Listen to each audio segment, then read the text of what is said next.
안녕하세요. 반갑습니다. 홍승환입니다. 저는 미래캐스터라고 해서 우리 미래 변화 소식을 일기예보의 기상캐스터처럼 좀 쉽게 전달하자라는 목표를 가지고 활동을 하고 있습니다. 자, 그래서 오늘도 여러분들에게 어려운 내용은 전혀 전달드리지 않을 거고요. 우리가 살아가면서 굉장히 중요한 거대 변화들 몇 가지들을 여러분들에게 소개해 드리려고 해요. 그래서 이런 것들을 쉽게 정리해서 전달드리는 역할이니까 꼭 잘 들어주셨으면 좋겠고요. 자, 여러분들은 미래 트렌드 했을 때 가장 중요한 변화 하면 어떤 게 떠오르시나요? AI 있을 거고요. 미래 변화에 있어서 여러분들에게 제일 중요한 거 아니면 자녀 세대들에게 제일 중요한 것들 뭐 떠오르는 거를 머릿속으로 상상하셔도 괜찮으세요. 제가 주로 다루는 영역은 이런 것들입니다. 이 중에서는 뭐가 제일 관심이 많으시나요? 저는 이 중에서 제일 중요하게 보는 것은 인구예요. 맞아요. 고령화 같은 인구가 우리나라 미래에 제일 큰 영향을 미칠 것이라고 저는 상상을 하고 있고요. 그 밖에 여러 가지 이야기들이 있겠지만 오늘 크게 딱 세 가지 제게 허락된 90분 동안 살펴볼 겁니다. 한 가지는 기술인데 드론이라든지 자율주행 자동차 그런 것들도 발달이 되고 있지만 지난 1, 2년 동안 제일 급성장해가지고 우리가 따라잡기 힘든 트렌드가 있죠. 그게 뭡니까? AI예요.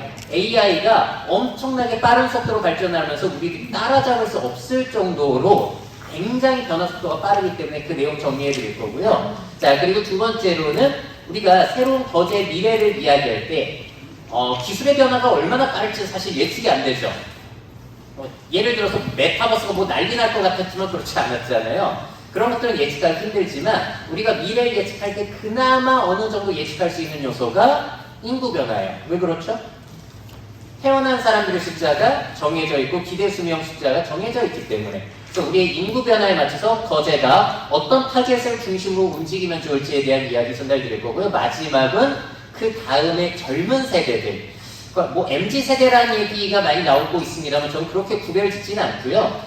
새로 태어난 세대들, 젊은 세대들이 예전 세대와 어떤 가치관이 다른지 이렇게 크게 세 가지 내용 전달드리려고 합니다. 자, 먼저 AI. 요즘은 생성 AI라고 부르고 있죠. 텍스트라든지 이미지, 동영상, 음악을 알아서 만들어주다 보니까 이런 것들이 어떠한 변화를 가져오게 될지도 한번 상상해 보려고 해요. 여러분들 보시면서 오늘 지금 제가 전달드린 이야기의 거의 대부분이 지금 당장 쓸 수 있는 것들이거든요. 그래서 저거는 내가 한번 사용해 봐야겠다 하는 것들은 메모, 적어두시기를 추천을 드리겠습니다. 자, 먼저 우리가 살아가는 지금 현재의 큰 문제점이 하나가 있는데요. 뭐냐면은 정보가 지나치게 많아요. 우리가 뭔가 검색하려면 뭐 네이버나 구글에 검색하더라도 링크가 지나치게 많이 나오죠. 유튜브에 검색하더라도 너무나 많습니다. 그런 문제점을 해결해 줄 수 있는 역할을 할 수 있는 게 또 요즘의 AI예요. 요즘의 AI는 엄청난 양의 글들을 요약해가지고 우리들에게 전달해 줄 수 있기 때문이죠. 자, 그래서 저 같은 경우도 너무 잘 쓰는 것이 여러분들 뭐 여러 가지 문서들 보실 때가 있으시잖아요. 저도 미래 트렌드 연구하다 보면 문서를 볼 때가 많은데 요거는 세계 경제 포럼의 세계 리스트 위기 보고서예요. 근데 이게 무려 영어로 100장이 넘어갑니다. 그럼 이거를 전에는 다 읽어보고 우리가 정리를 해야겠죠. 아직도 그렇게 일하고 계십니까? 이제는 그럴 필요가 없죠. 이런 것들을 AI, 이렇게 문서가 많은데 AI, 특히나 챗GPT 그런 데에 넣게 되면은 문서를 알아서 분석을 해줘요. 이 안에 어떤 내용이 있고 아니면 요약을 해달라고 해도 되고요. 어떤 특정 부분에 대해서 여러분들이 질문을 하더라도 거기에 대해서 알려주는 이런 것들이 가능해졌기 때문에 일단 문서 분석을 해야 된다? 일단 AI를 이용하시게 된다면 상당히 도움을 많이 받으실 거예요. 자, 그리고 AI의 문제점 중에 하나가 정확성 문제잖아요. 거짓말을 한다. 근데 내가 업로드한 문서를 바탕으로 요약을 하거나 그럴 때는 거의 환각 증세가 일어나지 않습니다.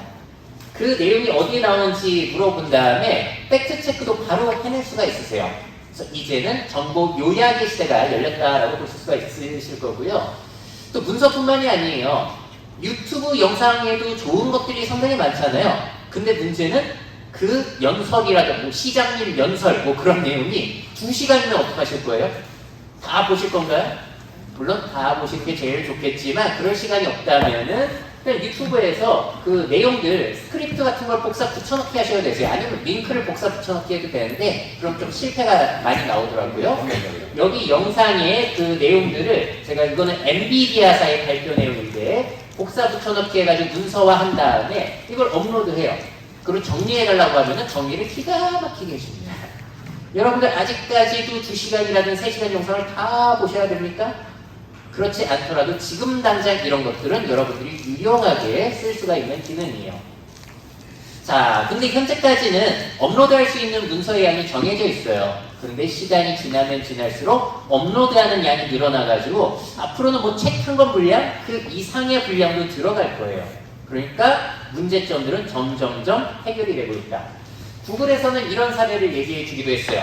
우리가 새로운 논문이 나오면 그런 것들을 다 읽어볼 수 없잖아요. 논문이 새로 나오는 것들을 뭐 점심시간만이라도 얘가 AI가 돌려가지고 다 분석해서 정리를 해주기도 한다는 겁니다. 아직까지 제대로 안 돼요, 이 기능은. 하지만 AI가 발전을 할수록 속도가 빨라질수록 문서의 양이 많이 이제 학습을 요약할 수 있는 기능이 생길수록 여러분들에게 훨씬 더 유용하게 앞으로 더더욱 쓰이게 될 거예요. 어떻게 지금도 많이 쓰고 계십니까? 제가 알기로는 한 70% 이상이 잘 안 쓰세요. 근데 저는 제발 여러분들 쓰시라고 말씀드리는 이유가 AI가 분명히 여러분들의 며칠 분량의 일을 대신해 줄 수 있는데도 여러분들이 지금 직접 하고 계시거든요. 그래서 AI 사용은 저는 필수라고 생각을 하고 있어요. 자, 그러다 보면은 이런 것들이 유용함을 느끼시는 순간이 분명히 올 거예요. 그러다 보면 앞으로는 질문하는 1순위가 바뀌게 되지 않을까라는 생각도 합니다. 여러분들은 궁금한 거 생기시면 어디에 가장 먼저 여쭤보시나요? 유튜브 검색 엔진은 아마 제일 많이 가시는 것 같더라고요. 근데 이제는 이런 것들이 아니라 그냥 챗GPT라든지 AI에게 먼저 물어보는 게 저는 일상이 될 것이라고 믿어요. 왜냐? 예를 들어서 니콜라 테슬라는 언제 어떻게 사망했어? 링크가 너무 많다니까요. 다 읽어보고 내가 찾는 내용이 없으면 또 찾아서 들어올까 하고 다 읽어봐야 돼요. 자, 근데 챗GPT에 물어보면은 내가 원하는 정보만 요약을 해서 알려주기 때문에 여러분들의 시간을 줄여줄 수가 있을 겁니다. 최근에 구글 역시도 앞으로 검색을 하게 되면 내가 구체적인 걸 물어보면은 AI가 정보를 요약하고 이미지, 관련 이미지, 동영상, 지도까지도 요약을 해서 보여주는 기능. 현재 미국에 출시가 되었고 앞으로 한국에도 들어오게 될 거예요. 그래서 이제는 검색의 시대가 아니라 질문의 시대가 열리고 있고요. 저 같은 경우는 요즘 뭐 궁금한 거 생기면 다 물어봅니다. 별의별 거 다 물어보죠. 의약품부터 해서 아픈데 생겼을 때 저희 어머니가 어디가 아프시다 하면 또 물어보는 용도. 왜냐하면 특히나 여러분들 아프신 부분 있으시잖아요. 그런 것들을 구체적으로 물어보기 굉장히 좋아요. 유튜브에는 내 증상이 제대로 이렇게 설명이 되는 경우가 드물잖아요. 근데 AI는 해주기 때문에 여러분들 오늘 강의 끝나시면은 챗GPT 앱은 반드시 핸드폰에 깔아주시고 일단 건강 정보부터 물어보신다면 저는 분명히 도움이 될 거라고 봅니다. 자, 그래서 검색의 시대가 아니라 질문의 시대가 열리고 있다. 그래서 여기에 대해서 여러분들이 유용함을 많이 못 느끼신다라고 제가 느끼는 그 포인트가 뭐냐면 여러분들 이 생각 하루에 몇 번 하실까요? 무의식 중까지 해서 뭐 1000번 넘게 할 것 같아요. 그렇죠? 근데 이런 생각이 드실 때 아 맞다 AI에게 물어보면 다 알려주지 가 떠오르시던가요? 안 떠오르시죠? 그게 왜 그렇다고 생각하면 저는 아직 사람들이 습관이 안 돼 있기 때문이라고 생각을 해요. 물어보는 걸 습관화하게 되면요, 그러니까 여러분들이 이걸 업무에 쓸 생각하지 마세요. 그냥 일상 용도로 뭐 물어보고 궁금한 거 물어보다 보면은 습관이 되잖아요. 알아서 업무에도 연결이 됩니다. 근데 업무에 각 잡고 쓰려고 하면은 쓰기 싫은 거예요. 그래서 일상 용도로 여러분들 뭐 부부관계 문제점이라든지 자녀관계 문제점 아니면은 보험 상품 보는데 무슨 내용인지 모르겠다 다 물어보세요. 여러분들 일상이 제일 똑똑한 비서가 지금 공짜로 붙어 있는 거거든요. 자, 한번 질문 드려볼게요. 여러분들 주변에 있는 박학다식한 사람, 제일 박학다식한 사람을 떠올려 보시고요. 그 사람이 많이 할까요? AI가 많이 할까요? 당연히 AI가 많이 하는데 우리가 자꾸 사람한테 의존을 해요. 분명히 여러분들에게 도움을 드릴 겁니다. 자, 그리고 우리가 외국어 공부 때문에 스트레스를 많이 받았죠. 사실 학창 시절도 그렇고 지금 업무하면서도 그러실 수 있는데 점점 이 언어의 장벽이 무너지기 시작하더니 AI 때문에 더 많이 무너졌어요. 최근 구글에서 공개한 겁니다. 왜 갑자기 소리가 안 나죠? 제가 확인할 때 소리가 났었는데. In Spanish, and every time he says something in Spanish, can you repeat it back in English? Sure, I can do that. Let's get this translation train rolling. Hey, how's it been going? Have you been up to anything interesting recently? Hola, ¿cómo te ha ido? ¿Has hecho 어디 사람 속도로 바로바로 번역해 주는 거예요. Hola, bien. Sí, un poco 채찍기에 ocupado 새로 aquí, 생기는 pero 기능입니다. tenemos 곧 semana que viene. 생겨날게요. Hey, I've been good.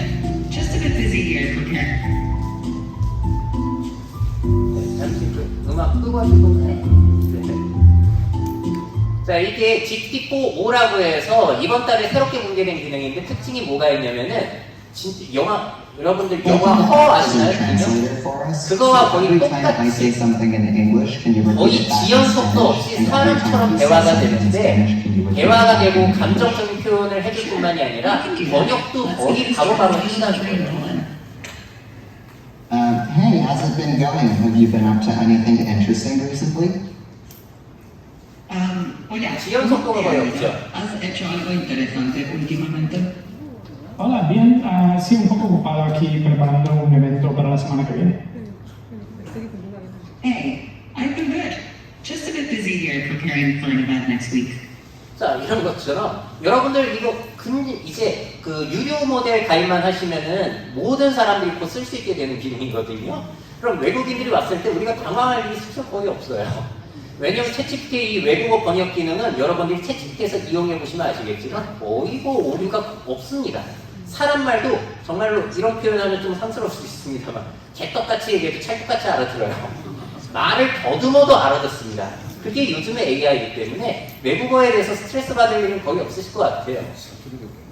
자, 그리고 또 그런 것도 돼요. 제가 한국어로 찍은 영상이 있잖아요. 그거를 업로드한 다음에 외국어 선택만 하면은 내 입모양까지 내 목소리를 이용해서 외국어로 바꿔주거든요. 원본 영상부터 보여드릴게요. 왜 또 소리가 안 나죠? 에 구글에서 새로운 AI 모델인 제미나이를 발표했습니다. 자, 이 모델이 오픈 AI사의 현존 최다의 모델인 이거 이국지는 아니에요. 저 맞아요. 이거는 이거를 영어로 선택만 해볼게요. Today, Google announced a new AI model called Gemini in the early morning. Well, there has been a 내 rumor that 목소리, 제 입모양까지 알아서 AI가 합성해 주는 거예요. 일본어로 바꿔볼게요. さあ、今日の早朝に Google は新しい AI モデルであるジェミナイを発表しました。このモデルはオープン 자, 이것도 이미 서비스가 되는 기능이고요. 앞으로 구글 유튜브라든지 아니면 어도비 뭐 그런 데도 다 들어갈 기능이에요. 자, 그리고 또 메타사, 구 페이스북 현 메타 같은 경우에는 어떤 기술을 선보였냐면 그 통번역을 해주는데 내가 말하고 단 2초 지연, 2초 딜레이로 바로 외국어 번역이 된다고 합니다. 자, 말하면 하루 한 2초 걸리는 Google 거예요. could help us talk to people from the whole world. For example, I speak Spanish with my teammate Alice speaks French. The model translates these two languages and many more. 바로바로 통번역이 되는 기술들. 그러니까 요즘도 여러분들 외국어 기사 같은 거 번역기 돌려가지고 쉽게 보시잖아요, 요즘에. 앞으로는 뭐 외국어의 장벽 같은 거는 진짜 뭐 어느 정도의 허들이 남아있을지 모르겠어요. 그래서 이런 식으로 생성 AI가 외국어의 장벽률도 많이 낮춰지고 있고요. 또 각 분야의 전문 챗봇들도 등장을 하게 될 거예요. 이미 챗GPT 같은 경우에는 챗GPT 모델에다가 어떤 특정 정보를 더욱더 학습시켜가지고 거기에 특화된 나만의 챗GPT를 여러분들이 직접 만들 수가 있습니다, 지금도. 근데 그걸 만들려면 코딩을 하고 좀 어려운 과정이 있을 것 같잖아요. 어떻게 만들까요, 이거를? 그냥 나는 이런 내용이 필요해 라고 해가지고 말로 명령해서 만들면 되는 거예요. 그러다 보면은 챗GPT에다가 내가 알고 있는 강아지 훈련 정보라든지 그런 걸 새로 학습시켜서 강아지를 상담해주는 GPT라든지 아니면 차량 정보를 알려주는 정기소 GPT 아니면 거제시에 대한 정보만 알려주는 GPT 그런 것들을 여러분들이 직접 말로 명령해서 이미 만들 수가 있습니다. 이건 다 챗GPT 유료 모델에서 현재 가능한 기능들이에요. 자, 메타사 역시도 각 분야에 특화된 전문 AI들이 생겨나기 때문에 이제 과연 AI가 사람 전문가에 대해서 얼마나 더 많은 우수성을 보여줄 수 있을까? 앞으로 지켜볼 일만 남았습니다. 자, 그러다 보면 혹시 사람보다 AI가 신뢰받지 않을까요? 여러분들은 AI가 더 신뢰가 가십니까? 사람이 신뢰가 가십니까? 최근에 제가 롯데마트에 갔는데 수박을 팔더라고요. 근데 뭐라고 적혀 있냐면 AI가 선별한 수박. 그러니까 이름이 확 가더라고요. 사람은 못 믿는데 AI는 믿게 되는 거죠. 그런 현상들이 많이 일어날 거예요. 예를 들어서 의학 쪽 어떻게 보세요? 어떤 사람이 강아지가 아파서 수의사한테 데리고 가는데 오진을 내려서 안 낫는 거예요. 그래서 이 주인이 그 증상이라든지 혈액 샘플 같은 것들을 챗GPT에 입력해가지고 이거 무슨 증상이냐라고 했더니 이럴 가능성이 있다 알려준 겁니다. 그래서 그 내용을 가지고 다른 수의사한테 가져가서 나았다는 거예요. 자, 그리고 저 같은 경우도 무릎이 굉장히 안 좋거든요. 수술하는 수술에 특화된 병원에 가면 의사가 뭐라고 할까요? 이거 수술하셔야 돼요. 재활 쪽 특화된 병원 가면 뭐라고 할까요? 이거 수술한다고 효과가 있나? 재활하셔야죠. 각자의 이득에 따라서 다른 얘기하죠. 그리고 여러분들 병원의 제일 큰 문제점이 갔을 때 상담을 자세히 해줍니까? 대충 해줍니까? 대충 해주죠. 그런 측면에 있어서는 아마 AI가 훨씬 상담을 잘해줄 거예요. 이미 잘해줘요. 그래서 신뢰도에 있어서 뭐 변호사라든지 각 분야에 있어서 지금 계속해서 도전이 일어나고 있는 상황이고요. 요거는 구글에서 연구하고 있는 의료에 특화된 인공지능인데 저게 미국 의사시험의 정확도예요. AI가 벌써 86.5%의 정확도를 보여줘서 사람보다 정확도가 높아지고 있는 겁니다. 자, 그러다 보면 우리가 우려되고 있는 것들이 이렇게 발전하면 인간의 일자리가 사라지는 거 아닌가? 라는 이야기도 나오는 거죠. 자, 오픈 AI사, 챗GPT 만든 회사에서 연구를 해봤더니 학력별로 어떤 학력이 가장 AI에 영향을 많이 받는가? 뭐라고 연구 결과가 나왔죠? 4년제 학위 이상일수록 영향을 제일 많이 받는다라고 이야기를 하고 있고요. 이건 미국의 싱크탱크 퓨 리서치 센터인데 여기도 마찬가지의 결과를 내놓고 있어요. 자, 퓨 리서치 센터에서 직군별로 어떻게 영향을 받는지를 보게 된 건데 제일 영향을 많이 받는 일, 예산 분석, 데이터 입력, 세무 대리, 정보 쉽게 표현하는 사람, 웹 개발. 왜 그렇죠? 이미 챗GPT가 벌써 해줘요. 그러니까 여러분들 각자 분야에서 여러분들의 업무를 다 테스트 해보셔야 됩니다. AI가 해주는 걸 여러분들이 지금 직접 하고 계시거든요. 얼마나 아까운지 모르겠어요, 저는 그 시간이. 자, 중간 경영 보시면은 최고 경영진, 수의사, 인테리어 디자이너, 모금행사, 영업관리자. 여기 특징은 뭐가 있냐면요. AI 때문에 일자리를 뺏기는 사람이 아니라 AI를 부려먹어서 더 쉽게 일할 수 있는 사람이에요. 저는 공공기관이라든지 공무원분들 강의를 많이 나가는데 이 얘기를 꼭 드립니다. 여러분들 앞으로 고령화 시대, 1인 가구 증가 이런 시대에 여러분들 일거리가 늘어날까요? 줄어들까요? 여러분들의 일이 지나치게 늘어나서 문제죠. 감당이 안 될 정도일 거예요. 그래서 여러분들은 AI를 쓰지 않으면 일거리 해소가 절대로 되지 않으실 겁니다. 그래서 저는 우리나라 국가기관에 계신 분들이 가장 AI를 잘 사용해야 된다고 생각을 해요. 그래도 아마 여러분들 바쁘실 거기 때문에 그래서 여러분들도 중간 쪽을 목표로 하시는 게 어떨까라는 생각이 있고요. 제일 영향 없는 쪽, 미용, 보육, 설거지, 소방, 개발 영향이 있을까요? 없을까요? 거의 없겠죠. 요즘의 대규모 언어 모델, 언어를 잘 이해하는 AI는 이런 특징을 가지고 있어요. 정리해 볼게요. 요즘의 대규모 언어 모델 AI는 교육 수준이 높은 컴퓨터 사무직 이런 쪽에 제일 큰 영향을 주게 될 거고요. 자, AI 활용으로 생산성을 개개인들이 더 높일 수도 있고 아니면 일자리가 사라질 수도 있는데 여기에 대해서는 아무도 몰라요. 그쵸? 왜냐면 컴퓨터 생기고 인터넷 생긴다고 사람들의 일자리 사라졌나요? 그렇지 않았죠. 그래서 이것 때문에 우리들이 지향해야 되는 것은 결국에는 이런 걸 잘 활용해서 생산성을 높이는 쪽으로 잘 활용해서 더 잘 일하고 쉽게 일하고 더 빠른 시간에 일하는 걸 목표로 해야겠죠. 자, 저임금 고졸 이하의 근로자는 AI에 의한 영향은 상대적으로 적을 건데 그렇다고 이 사람들이 안심해도 됩니까? 누구한테 영향을 더 받을까? 이 사람들은 로봇, 자동화 기술, AI에 의한 영향은 상대적으로 적다는 얘기예요. 자, 그래서 고위 근로자 같은 경우에는, 고위 관리자 같은 경우에는 사람을 고용 안 해도 되잖아요. 그렇죠? 점점 잘해주면은.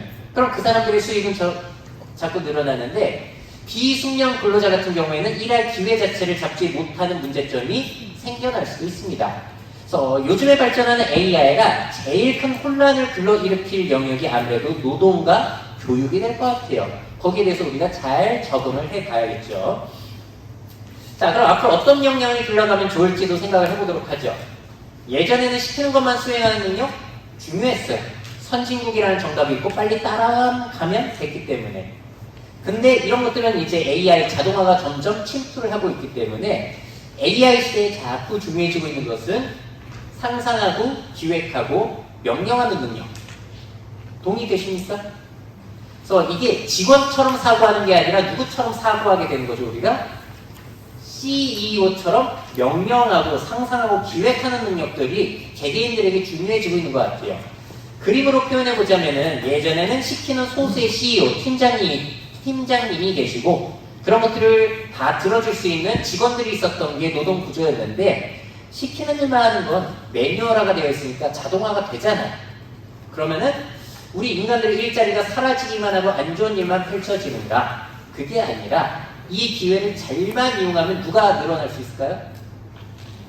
AI 자동화 기술을 이용해서 내가 원하는 걸 더 잘 해낼 사람들이 늘어날 수도 있겠죠. 예를 들어서 이제는 누구나 영상 찍어서 올릴 수 있게 됐잖아요. 그러면서 방송국 PD, 카메라맨이 사라졌나요? 그게 아니라 수많은 유튜브 크리에이터, 틱톡 크리에이터 이런 사람들이 생겨난 것과 유사한 케이스로 가는 게 우리들이 적응해 가야 되는 방향이 아닌가라는 생각이 듭니다. 자, 그러면 그 와중에 어떻게 하면은 잘 시켜먹을 수 있을까? 부려먹을 수 있을까? 제일 유리한 사람은 의욕과 호기심 있는 사람이겠죠. 자, 우리가 궁금한 점, 뭘 이루고 싶은 게 있다면 AI는 아주 기적적인 도구예요. 꼬리에 꼬리를 물어가지고 원하는 것들을 계속해서 파악할 수 있게 도와주기 때문에. 자, 이 연예인 아시죠? 살인미소 김재현 씨. 이분이 질문이 진짜 많으셨대요. 그래서 사람들을 귀찮게 했었는데 챗GPT가 나오면서 너무 좋다는 겁니다. 챗GPT가 나오면서 11시간 동안 챗GPT한테 질문 공세를 했대요. 그러고 나서 느껴지는 게 뭐냐면 지혜를 얻은 느낌이었다고 합니다. 여러분들도 이렇게 길게 지혜에 대한 토론을 해보신 적 있으십니까? AI랑? 한번 해보세요. 사람이랑 이야기하는 것보다 얻으시는 게 훨씬 많으실 거예요. 자, 저도 그런 경험을 하고 있기 때문에 여러분들에게 꼭 써보시라고 말씀드리는 거고, 소프트뱅크의 손정희 회장이 그래서 미래에 제일 중요한 역량으로 꼽은 게 있는데 뭘 꼽았을까? 뭐가 제일 중요한 역량일까요? 이런 시대에. 제일 뻔하게 나오는 건 호기심, 상상력, 문제 해결 능력, 공감 능력 이런 것들이죠. 근데 이 사람이 말하는 건 뭐냐면 자, 앞으로 AI가 파트너이자 멘토의 역할을 할지도 모르기 때문에 제일 중요한 게 위시와 드림이라는 거예요. 나는 뭔가를 하고 싶다라는 큰 바람을 갖는 사람이 제일 중요한 역량이라는 겁니다. 왜죠? 이런 걸 뭔가 하고 싶은 게 있으면은 앞으로는 기술적인 것들이 이룰 수 있도록 도와줄 것이기 때문에. 근데 반대의 케이스는 어떻습니까? 하고 싶은 게 없는 사람, 호기심이 없는 사람은 아무리 뭐든지 도와줄 수 있는 AI가 있다고 하더라도 이용할 틈이 없는 거예요. 무용지물이 되는 것이죠. 자, 그래서 의욕과 호기심이라는 것이 굉장히 중요한 미래의 자산이 되는 그런 시대가 된 것 같습니다. 자, 그러면 이제 앞으로 우리들은 이런 AI를 잘 이용해서 증강노동, 그러니까 우리의 노동에 AI가 늘 함께 한다는 것이죠. 딱 이 모습이에요. 영화 아이언맨. 영화를 보시게 되면은 사람 혼자서 할 수 없는 수많은 일들을 AI와 로봇을 이용해서 해내잖아요. 근데 이 시대가 됐다라는 걸 느끼세요? 이미 여러분들 옆에서 다 도와줄 수 있는데 많은 분들이 아직까지 익숙해하지 않으십니다. 자, 마이크로소프트에서는 이런 비전을 보여주고 있어요. 늘 앞으로는 저렇게 핸드폰을 들고 다니거나 스마트 글래스를 끼고 AI가 실시간으로 앞에서 펼쳐지고 있는 일들을 파악한다는 거죠. 그리고 내가 질의 응답을 통해서 일을 함께 하는 거예요. 자, 이게 그냥 비전 영상이었는데 실제 현실이 됐죠. 최근에 이번 달에 발표된 오픈 AI에서의 GPT-4o 그리고 구글이 발표한 제미나이 아스트라 모델 같은 경우에도 이 기능들을 올해 안에 실행하게 해줄 거예요. 심지어 어디서도 굴러가냐면은 PC 버전에서도, 그러니까 PC 화면에 일어나고 있는 일들을 실시간으로 분석해서 야, 이때는 이거 어떻게 해야 되는 거지? 이거 정리해 줄 수 있어? 우리가 영화 속에서 봤던 AI가 도와주는 것들이 올해 안에 현실이 될 거예요. 이미 기술은 나와 있고 얼마나 유용한지만 우리가 나오면 테스트를 해보시면 될 것 같습니다. 근데 꽤 많은 것들이 또 될 거예요. 자, 그래서 생성 AI 때문에 미래가 급속하게 바뀌고 있습니다. 그러다 보니까 요즘에 난리가 나고 있는 것이고, 구체적으로 어떠한 기회가 열릴지도 좀 더 살펴보도록 할게요. 자, 먼저 언어 이해 능력이 굉장히 좋아졌죠. 자, 그러다 보면은 앞으로 콜센터라든지 상담, 키오스크 같은 것들에 이렇게 말 잘 통하는 AI들이 들어오게 될 거예요. 여러분들도 민원 업무 처리를 하신다면은 굉장히 좋겠죠. 단순한 것들 이제 대화를 통해서 할 수 있는 것이고, 좋은 점은 또 뭐가 있냐면, 우리가 자동으로 이제 뭐 등본 떼고 그런 기계들이 있잖아요. 근데 나이가 많은 어르신 같은 경우는 못 이용하시잖아요.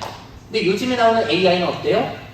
그냥 대충 얘기하고 떠듬떠듬 얘기하고 알아듣기 때문에 오히려 고령자들에게도 민원 처리를 해주는데 도움이 될 가능성까지도 생각해 볼 수 있을 거예요. 자, 그리고 또 지방소멸도시 같은 경우에는 상점을 열고 거기 직원들이 늘 상주할 수가 없겠죠? 대신에 일본과 같은 경우에는 이렇게 생성형 AI, 언어 모델 키오스크를 넣어가지고 24시간 응대를 해준다는 겁니다. 지방소멸에 대해서도 아니면 인구 감소 사회에 대해서도 AI가 큰 역할, 서비스적인 역할을 해줄 수가 있겠죠. 자, 그리고 이건 같은 어의 분석인데요. 좀 황당할 수 있는데 어떤 얘기를 하고 있냐면 구매 대행까지도 AI가 해줄 수 있다는 거예요. 메일을 받고 거기에 대한 내용 분석하고 심지어 협상까지도 할 수 있다. 뭐 지금 당장은 그렇게까지 완벽하게 되지는 않습니다만 앞으로 한 10년 정도 시간을 갖고서 우리가 그 활용도를 생각해 볼 수가 있겠죠.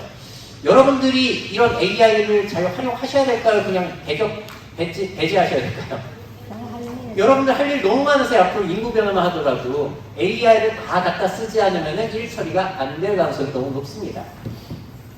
자, 그리고 요즘에 AI는 언어 처리만 잘 되는 게 아니라 별의별 것들을 다 만들어주잖아요. 특히나 이런 캐릭터 같은 것들도 이제 업체한테 의뢰 안 하셔도 됐어요. AI에게 명령하면 만들어주거든요.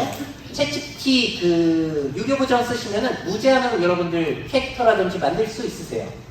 근데 문제는 캐릭터를 이렇게 만들고 나면은 이 캐릭터의 모양을 유지한 채로 다른 행동이 돼야 되잖아요.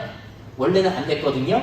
명령할 때마다 다른 모습으로 바뀌어가지고. 근데 이것도 일관성 유지 기능이 자꾸 좋아지고 있어요.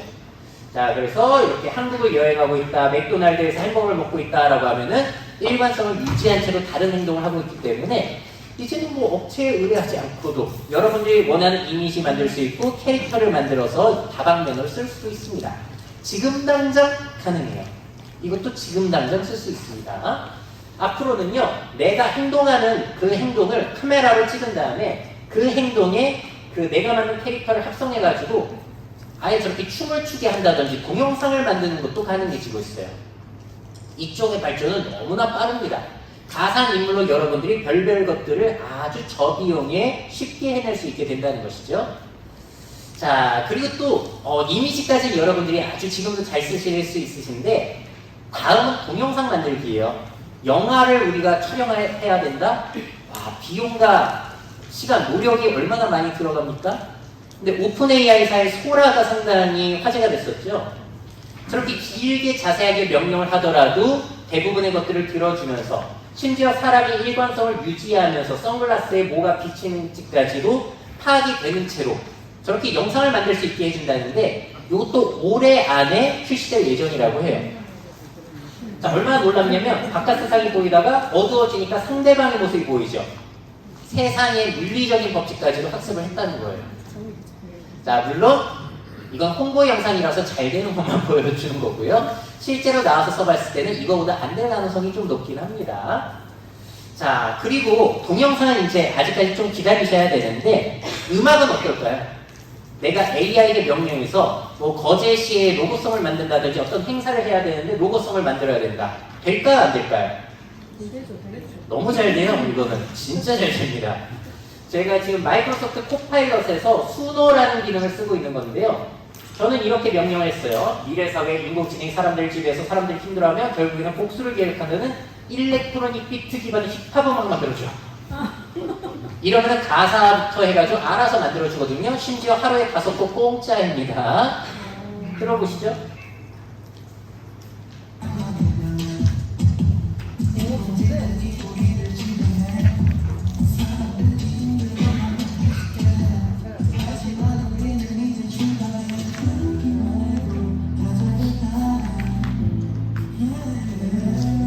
기대 이상이세요? 이해하세요? 최근에 어떤 우리나라 공모전에 로고송 공모전이 있었는데 1등을 수상한 곡이 있었어요. 근데 알고 보니까 그게 요 수노로 만든 거였어요. 그럼 하루에 5곡 공짜이고 수노 AI 사이트 들어가시면 또 더 자세하게 쓸 수 있으시고요. 근데 이게 1등이 해가지고 이제 문제가 된 사건입니다. 작곡자 김영석 씨 아시나요? 이 사람이 심사위원인데 앞으로 뭐 먹고 살아야 된다라고 올렸다는 거예요. 음악 발전은 진짜 빠르더라고요. 근데 이런 서비스가 나오면은 한 회사에서 독점을 하는 게 아니죠. 또 다른 회사에서도 다른 회사에도 하고 하면서 자꾸 이제 경쟁을 하고 있어요. 수노 말고 요즘에는 유디오라는 음악 작곡 AI가 나왔는데 지금 공짜거든요. 이거는 저는 진짜 한마디로 미쳤다라는 표현밖에 안 나와요. 자, 제가 저기에다가 인천공항을 홍보하는 힙합 음악이라고 적어놨거든요. 자, 그런 다음에 작곡을 한 거 한번 들어보실게요.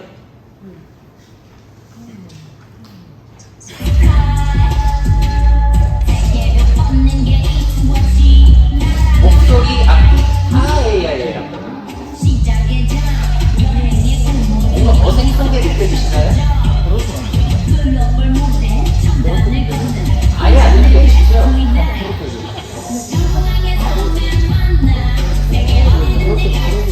다른 버전도 들어보실게요. 다른 버전은 안 좋으니까. 여러분들이 원하시는 대로 입력하면은 웬만한 사람 작곡가보다 훨씬 잘 만들어줍니다. 이런 시대가 됐어요.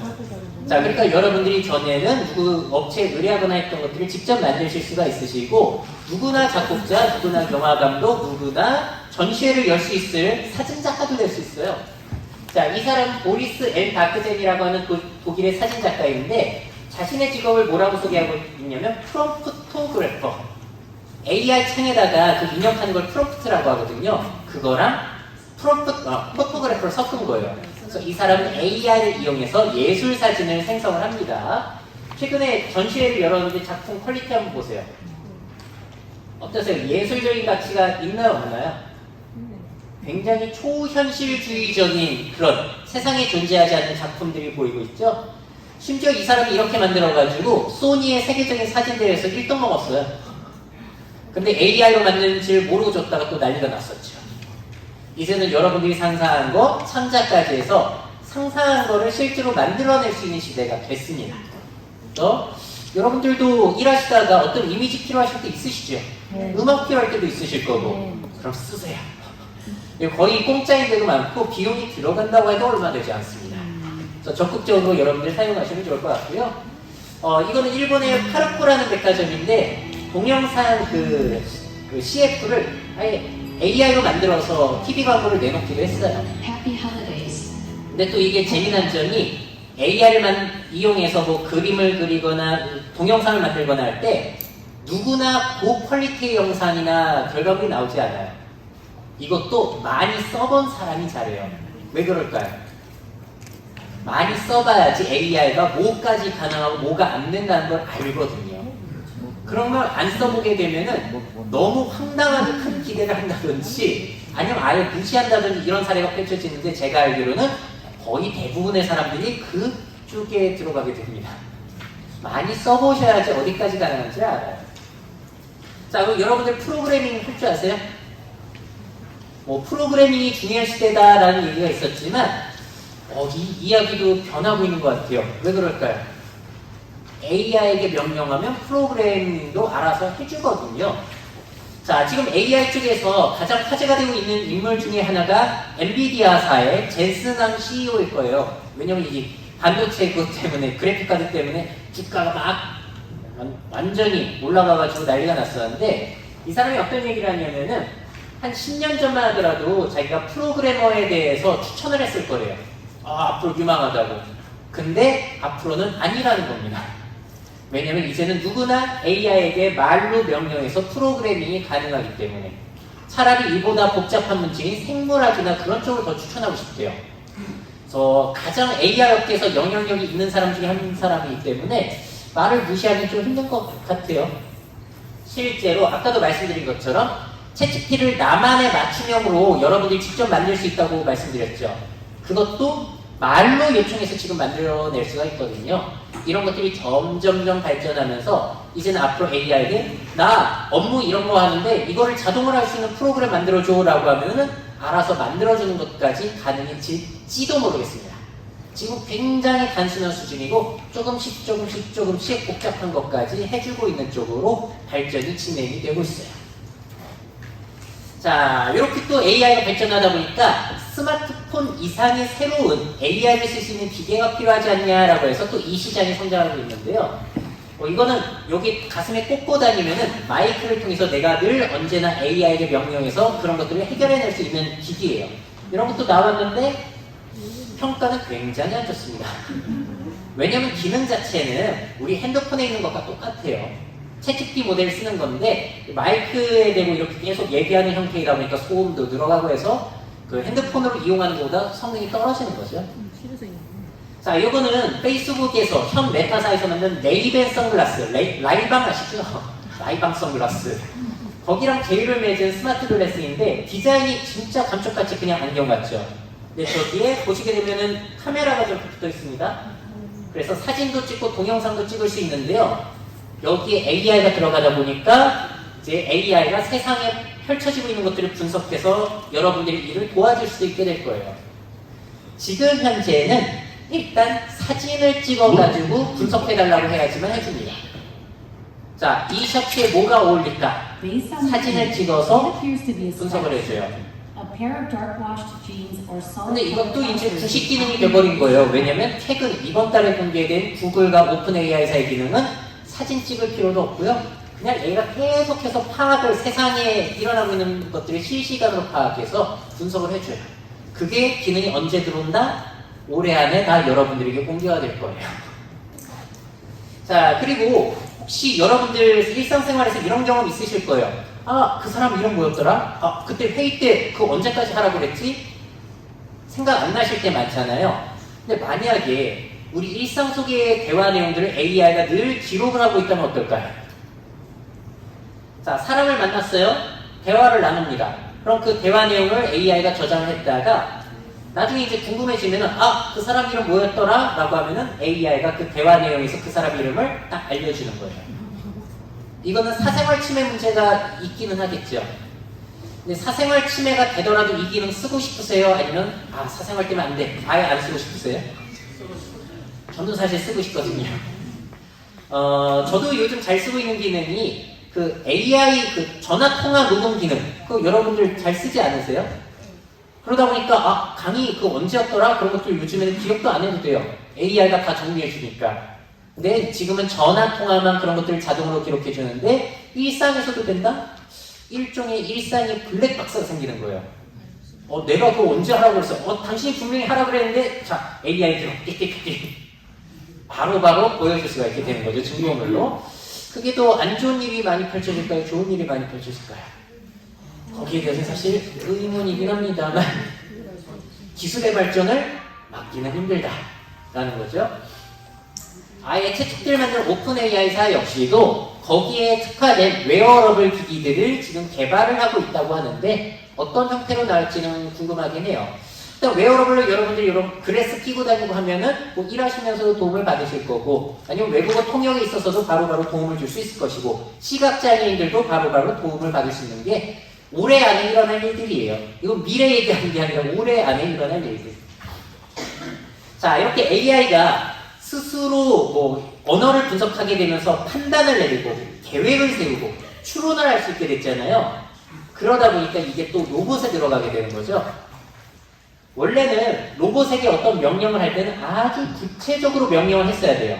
근데 이제는 장난감 중에 멸종된 동물을 고르세요라고 하면은 얘가 알아서 계획을 세우고 추론을 해가지고 골라낼 수가 있게 된 겁니다. 인공지능 뇌가 이제 로봇에게 탑재가 되기 시작한 거죠. 요거부터 보여드릴게요. 이건 오픈 AI사와 제휴를 맺은 피겨1이라는 로봇이에요. I see a red apple on a plate in the center of the table, a drying rack with cups and a plate, and you standing nearby with your hand on the table.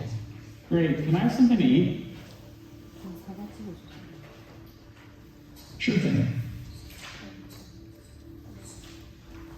원래는 어떻게 명령했어야 되죠? 이 앞에 있는 사과를 찍기 위해서 팔을 3cm 뻗고 아래로 2cm 조정하고 잡는 압력은 어떻게 하고 다 구체적으로 했었어야 Dishes on 돼요. the table like that plate and cup are 근데 likely 이제 to go 계획을 into 세워서 할 수 있는 게 생성형 AI 덕분에 가능해졌다.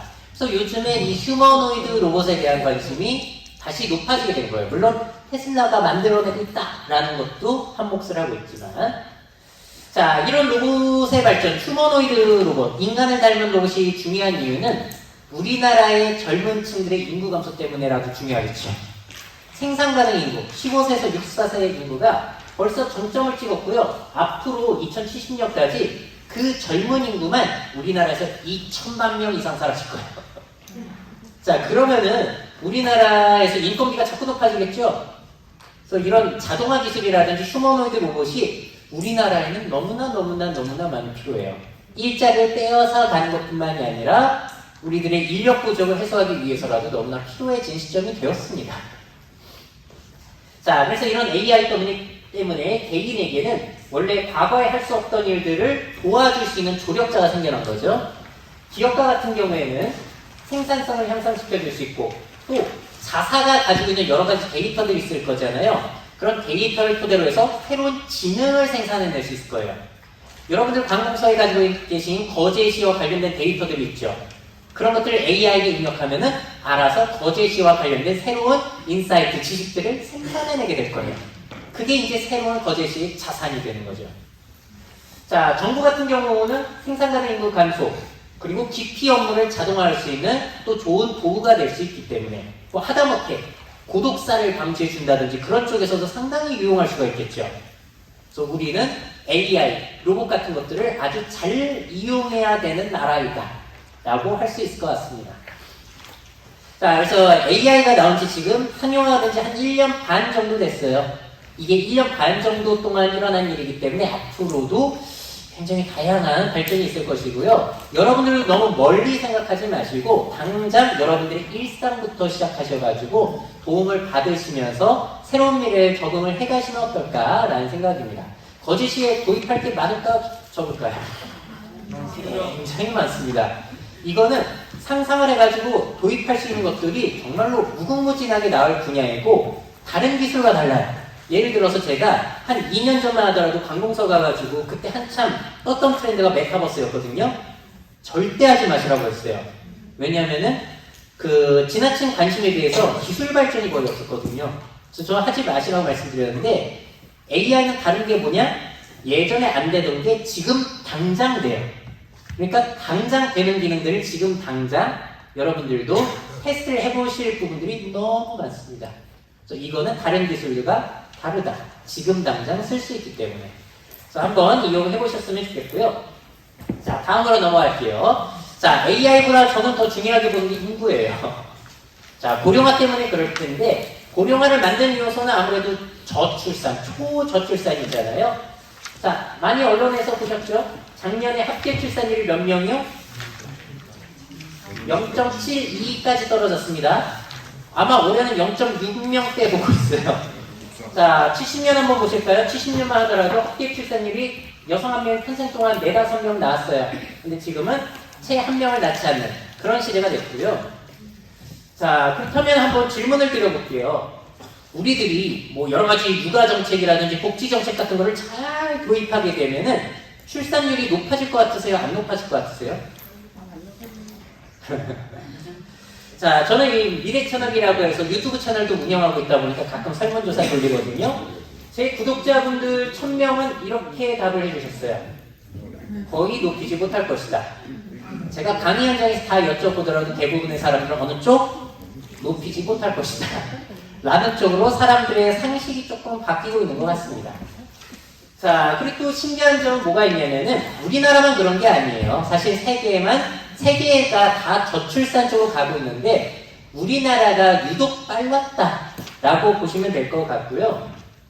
더 놀라운 점은 뭐가 있냐면은 제가 좋은 정책을 도입한다고 해도 출산율을 높이지 못할 것이라고 생각하는 이유는 저게 세계 합계 출산율인데 위에 있는 점점점이 2010년도 합계 출산율, 아래쪽 바 그래프가 2020년이에요. 제가 보라색으로 칠해준 나라의 공통점이 뭐가 있죠? 아이슬란드, 뉴질랜드, 노르웨이, 핀란드. 복지 천국 나라들이죠. 근데 그 나라들에서 합계 출산율이 어떻게 되고 있습니까? 뚝뚝 떨어지고 있어요. 그러니까 우리가 정치권에서는 복지 정책을 늘리고 양육 뭐 어쩌고 저쩌고를 하면은 높아질 것이라고 기대하잖아요. 우리가 유럽 수준으로 된다고 하더라도 기대할 수 있는 게 굉장히 미미하다는 거예요. 그래서 저는 이거는 새로운 정상 상태로 봐야지 높이는 것은 일단 가까운 미래에서는 상상할 수 없는 일이다 라고 개인적으로 상상을 하고 있습니다. 여러분들은 어떻게 느끼시나요? 자, 그래서 어쨌든 당분간 이어지긴 할 텐데요. 그래서 초고령 사회로의 전환은 더욱더 가속이 되면 됐지 덜 될 일은 없을 것 같아요. 당분간. 자, 향후 65세 이상 고령자의 비율이 어떻게 바뀌는가? 2070년까지 보시게 되면은 너무 놀랍죠? 2070년의 비율이 46.4%예요. 65세 이상 인구가. 인구의 절반가량이 65세 이상이 되는 겁니다. 이런 사회를 인류 역사상 살아본 적 있나요? 그런 사회는 없었어요. 그러니까 우리가 이제는 정답을 찾을 수 있는 시점이 아니라 정답을 만들어 가야 돼요. 일본을 따라가는 것도 문제입니다. 왜냐면은 일본보다 우리가 더 심해지거든요. 자, 이게 또 재미난 현상인데 중위 연령이 뭐냐? 우리나라 사람들의 연령을 일렬로 쭉 세운 다음에 딱 중간에 있는 사람이 몇 살인가 보는 거예요. 지금은 몇 살이 딱 중간 연령일까요? 맞아. 45세 정도가 맞습니다. 자, 그렇다면 2070년에 중위 연령은 몇 세가 될까요? 정답이 나오고 있어요. 통계청에서 보기로는 62.2세예요. 딱 중간 연령이 62세. 우리나라의 나이라고 보시면 되세요. 자, 그럼 2070년에 딱 중간 연령이 되는 친구는 2008년생이거든요. 살아가면서 얼마나 억울할까요? 내가 나이가 40이고 50이 됐는데 사회에서 어린 놈 취급받는 거예요. 그러니까 우리나라가 지금처럼 나이가 좀 위아래 따지잖아요. 그럼 젊은 사람들은 길을 못 펴고 살 거예요. 그래서 앞으로 고령화 진행이 되면 될수록 우리가 나이가 좀 너무 아랫사람들 무시하고 하면은 이거는 우리나라 발전에 저는 미래가 없다라고 봅니다. 자, 그래서 우리나라가 원래 젊은 사람들이 가득했던 게 정상이지만 앞으로는 고령자들이 가득해지는 게 새로운 정상 상태가 될 것이고 세계에서 가장 빠른 속도로 이런 일이 펼쳐지고 있다라는 거. 자, 그러면 여기에서 우리가 기회를 봐야 되잖아요. 일단 뭐 크게 두 가지 선택권이 있긴 해요. 하나는 나라가 망했으니까 이민 가는 거죠. 자, 그게 아니라 우리가 한국의 대부분을 사실 거니까 그러면 이 상황에서 어떻게라도 기회를 찾아내는 게 긍정적인 사고방식이 되겠죠. 그와 관련된 게 역시나 실버 산업이잖아요. 뭐가 제일 잘 될 것 같으세요? 실버2. 거제 같은 경우는 관광 특화니까 아무래도 이쪽으로 더욱더 신경을 많이 쓰실 것 같아요. 노인 연애 사업도 중요할 것이고. 근데 이 실버 산업이라는 얘기를 딱 들으시면서 여러분들이 느끼시는 게 실버 산업 예전부터 잘 된다고 했던 거 뻔하잖아 라는 생각도 하셨죠. 근데 실버 산업 잘 된다 하지만 아직까지 뭐 그렇게 잘 되고 있습니까? 안 되고 있죠. 왜 그럴까요? 왜 안 될까요? 실버 산업 잘 된다는 얘기는 예전부터 나왔는데 그 이야기를 좀 드릴까 해요. 자, 실버 산업이 성장할 수 있는 시점이 지금은 아니라는 거예요. 자, 저는 인구를 가지고 이걸 보고 있는데요. 보시게 되면은 2024년이고 2030년, 40년, 50년, 60년, 70년. 자, 9세 이하 10대, 20대, 30대, 40대 이렇게 보고 있는 건데 보시면은 지금의 고령 인구 같은 경우에는 여기거든요. 60대, 70대, 80대. 별로 일단 머릿수 자체가 많지 않아요. 특히나 70대, 80대를 생각해 보시게 되면 언제 태어나신 분들이죠? 한국전쟁 전에 태어나셨어요. 근데 우리나라 인구의 폭발은 언제부터 됐죠? 전쟁 후부터였어요. 그러니까 고령자 산업을 하기에는 일단 머리수 자체가 적습니다. 자, 근데 앞으로 어떻게 변하나요? 2030년, 40년, 50년 보세요. 60년, 70년. 그 어떤 세대들보다 60세 이상 인구가 더 많아져요. 그러니까 아직까지는 머리 숫자적으로 봤을 때도 성숙기가 아니고요. 자, 비율로 보시더라도 60세 이상의 비율이 저렇게 변하게 된다. 앞으로 젊은 층을 대상으로 뭔가를 하기에는 시장 자체가 굉장히 적죠.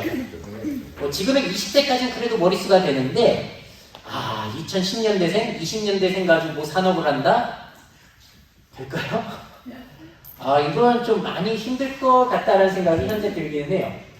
자, 지금은 제가 고령자 이야기하면서 60대까지 포함을 시키긴 했는데 사실 지금의 60대가 고령자라고 볼 수 있습니까?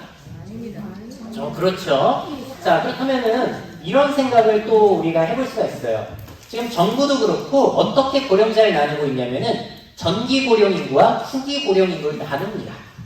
자, 65세에서 74세는 전기 고령 인구이고요. 75세 이상이 후기 고령 인구예요. 자, 75세라면 고령 인구로 보더라도 문제 없겠죠? 그래서 우리가 진짜 걱정해야 되는 건 이 후기 고령 인구가 늘어나는 거예요. 그 사회. 자, 그렇다면은 언제 전기 고령 인구보다 후기 고령 인구가 늘어나는가? 보시게 되면 2037년부터예요. 그 폭이 커지는 거 지금 보이시나요? 75세 이상은 이렇게 늘어나고요. 65세에서 74세는 이렇게 줄어들어요. 그러니까 이런 사회가 되면은 진정한 고령 사회라고 볼 수가 있겠죠. 자, 그리고 지금 현재 65세 이상 노인을 다 합치더라도 지금은 뭐 1000만 명 정도가 안 되는데 2050년이 되면 거의 뭐 2천만 명이에요. 2배가 됩니다. 2050년쯤이 되면은. 아직까지 실버 산업이 성장할 수 없는 이유예요. 근데 앞으로는 다르다는 거죠. 자, 비율로만 보시더라도 2037년에 크로스가 되니까요. 이때가 아마 시발점이 되는 그때가 아닐까라는 생각을 개인적으로는 하고 있어요. 자, 그러면은 실버 산업이 앞으로 추후에 정점으로 한 2050년쯤으로 보자고요. 그렇다면 우리가 실버 산업을 거제도에서도 뭐 신경을 쓴다라고 했을 때 몇 년생들을 대상으로 우리가 제일 많이 신경을 써야 되죠?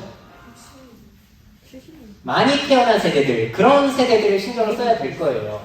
자, 보시게 되면 저게 60대, 70대, 80대, 90세, 100세 이상이 어떻게 바뀌는지를 보고 있는 건데 2050년 전까지만 하더라도 60대, 70대가 많아요. 그러면 이때만 하더라도 고령자들의 액티브 활동, 뭐 여행이라든지 피트니스 이런 쪽의 산업들이 좀 더 성장이 되겠죠? 2050년 이후로는 90대라든지 80대 이상이 늘어나기 때문에 이때는 아무래도 요양, 간병, 의료 뭐 이런 쪽의 영역들이 더 커지게 될 겁니다.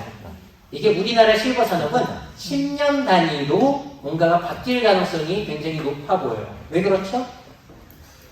우리나라에서 제일 많이 태어난 세대들이 언제냐면은 60년대생, 70년대생이거든요. 그들이 나이를 먹어감에 따라서 이제 가장 다수가 되는 실버 타겟층 그리고 그들의 취향 자체 상태가 바뀌기 때문에 그래요. 그래서 앞으로 실버 산업의 핵심 코어층은 누구라고요? 60년대, 70년대생.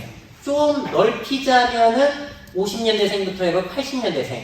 그때까지가 아마 제일 머릿수가 많은 세대라고 볼 수가 있을 겁니다. 자, 연도별로 봤을 때는 60대가 제일 많은 건 2030년이에요. 70대가 제일 많은 건 2040년. 80대가 제일 많은 건 2060년, 90세 이상은 2070년부터 제일 많습니다. 10년 단위에 따라서 우리가 타겟으로 해야 되는 산업들이 바뀌게 될 거예요. 자, 우리 거제도가 100년을 준비해야 될 때는 그래서 이런 인구 변화를 기초에 두고 나서 생각을 해야겠죠.